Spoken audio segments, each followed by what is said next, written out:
శుక్లాంబరధరం విష్ణుం శశివర్ణం చతుర్భుజం ప్రసన్నవదనం ధ్యాయే సర్వవిఘ్నోపశాంతయే.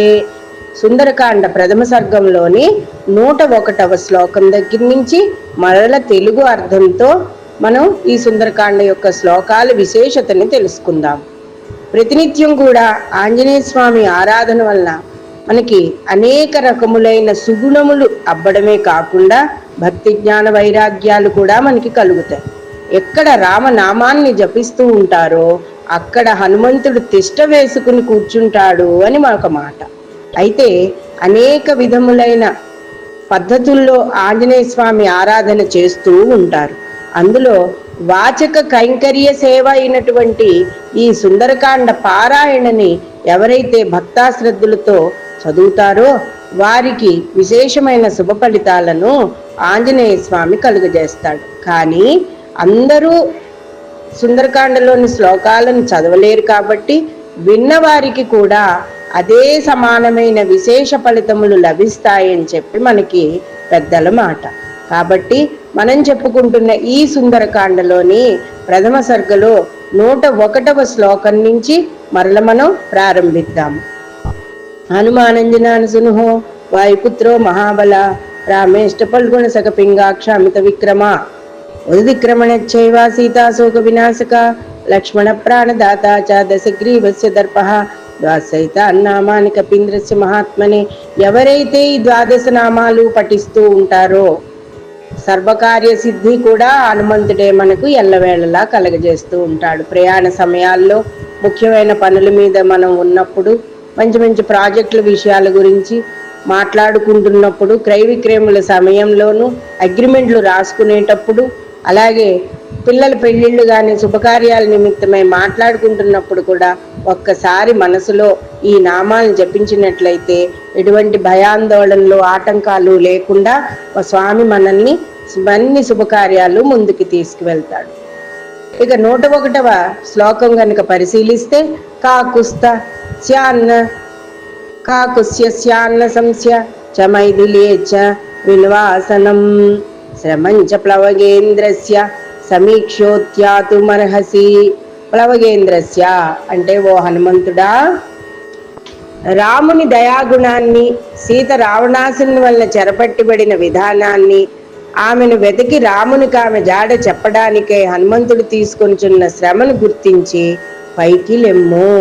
సమీక్షోద్దాతుమర్హసి హిరణ్యనాభో మైనాకో విసమ్య లవణాంబస ఉత్సపాత జలాత్తూర్ణం మహాద్రుమలతాయిత.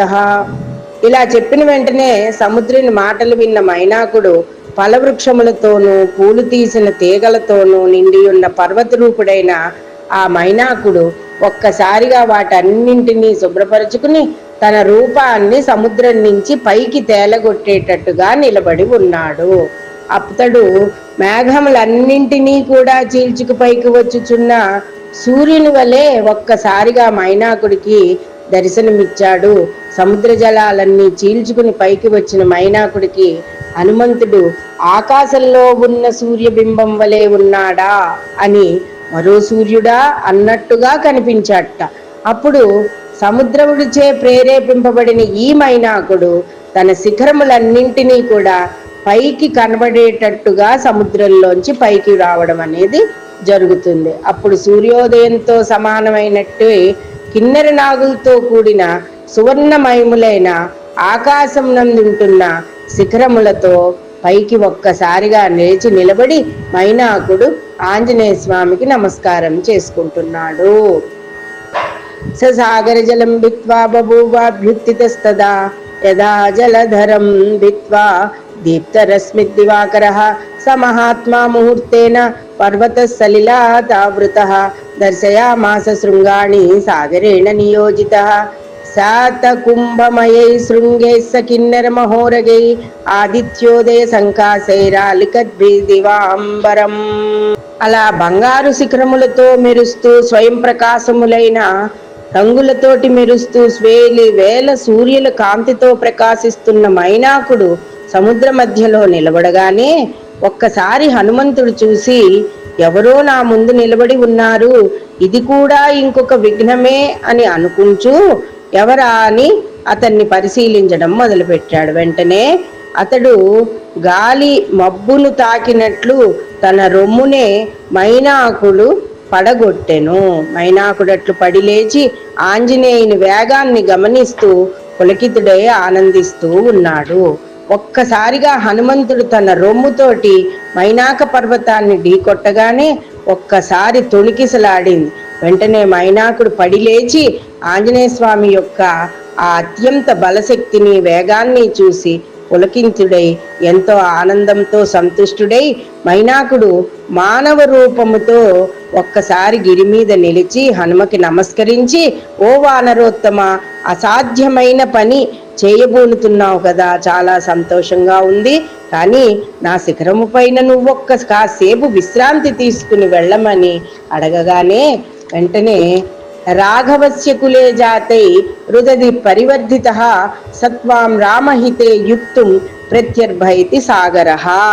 రామవంశములోనే పూర్వులచే ఈ సాగరం వృద్ధి నొందింది కాబట్టి ఈ సాగరులందరికీ కూడా రాముడు పూజ్యనీయుడు. కాబట్టి రామకార్యమై నువ్వు వెళుతున్నావు కాబట్టి ఓ హనుమా, నిన్ను పూజింపదగిన వాళ్ళం మేమందరం కూడా. నీ చేత ఉపకారం పొందుతున్న మా అందరికీ కూడా ప్రత్యుపకారం చేయాలని ఉంది. సనాతనమైన ధర్మము ఇది మర్యాద పూర్వకమైనది. అట్లు నీకు మర్యాద చేస్తున్న సముద్రుని కోరిక నెరవేర్చి ఆదరింపుము అని సాష్టాంగ నమస్కారంతో మైనాకుడు వేడుకోవడం జరుగుతుంది. ఇక్కడ వరకు 114 శ్లోకాలు అయ్యాయి. మనకి ఈ 114 శ్లోకాల యొక్క అర్థాన్ని తెలుసుకున్నాము. రేపటి భాగంలో 115 నుంచి మైనాకుడు హనుమంతుడి యొక్క మధ్య జరిగిన మిగిలిన విషయాలన్నింటినీ కూడా తెలుసుకుందాం. అంతవరకు స్వస్తి. జై శ్రీరామ్.